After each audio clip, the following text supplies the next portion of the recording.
Hello guys, in today's video I'm gonna show you how to turn on mute story of any account on Snapchat.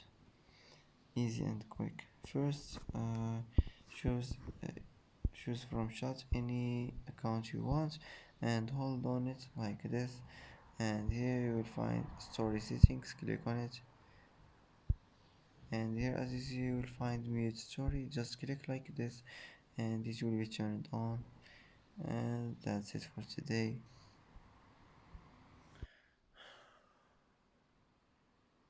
And that's it for today's video. If you like this video, don't forget to like and don't forget to subscribe. I hope this video is helpful for you, and thanks for watching until the end, and see you in the next video.